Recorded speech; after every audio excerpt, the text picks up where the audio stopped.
Покрај тоа што нема доволни количини вода, истата и не е безбедна за пиење. Се жалат поголем дел од жителите на руралните подрачја во Полошкиот регион.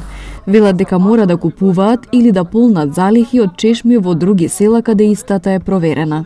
Ние во село Добоште пиемо вода која што носимо со своји коли, набавуваме од Оди, од чешме, од Годи, од Тејавце, од Јагуновце, било каде, затоа што нашата пијаќа вода нема доволно и се од реката поника има и таа вода е техничка. Кога ќе има невреме, дождој, мислим, водата доаѓа матна, жолта, не е ни за... не можеш ни да се избањаш. Јас сум од село Жилче. Во моментов водата што е на постоечкиот водовод не е за употреба и вода за користење купувам.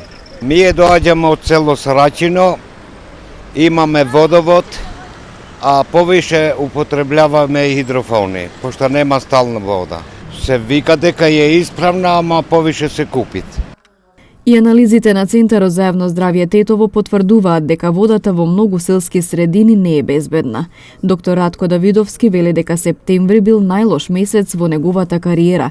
95% од испитаните мостри не одговарале по правилниците и стандардите за безбедна и квалитетна вода. Тоа се должи на големите врнежи што беа, меѓутоа и на несоодветното управување со водоснабдителните објекти. Морам да напоменам, значи водата е живот, меѓутоа безбедната вода е здравје. И мора да се покрај овие сите што ги кажавме, санитарно-хигиенски услови што треба да ги исполнува еден водоснабдителен објект, мора да имаме и одржливо управување со тие објекти. За жал, во многу рурални средини се уште немаме квалитетно одржување на водоснабдителните објекти. Таму каде што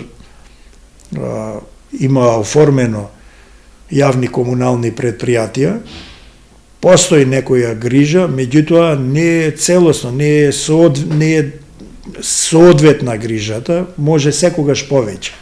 Треба да се обрне внимание, како што реков, пред се да се воведе континуирана дезинфекција. Зборувам за руралните, за селските средини. Немаме обезбедено континуирана дезинфекција и таму кај што има обезбедена континуирана дезинфекција нема стручно одржување. Така да на тие компоненти треба да се внимава, секако не смееме да ги запоставиме и тие претходните што ги кажавме. Значи од хигиенотехничките мерки и безпрекорно одржување на водоснабдителните објекти. Инаку Центарот за јавно здравје покрај во градот Тетово редовно врши контрола на водата и во 92 села во Полошко.